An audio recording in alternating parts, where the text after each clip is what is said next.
आदिवासी विद्यार्थ्यांचे पेसा संवर्ग 17 पदांची भरती बाबत आमरण उपोषण सुरू आहे। यावेळी महाराष्ट्र राज्य आदिवासी बचाव अभियान धुळे नंदुरबारच्या वतीने जाहीर पाठिंबा देण्यात आला।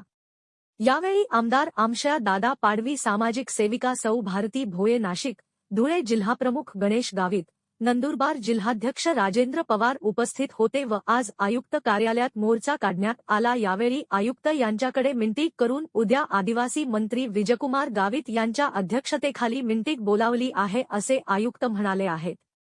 मात्र यावेळी आंदोलनकर्त्यांकडून आदिवासी मंत्री आणि मुख्यमंत्र्यांचा निषेध करण्यात आला।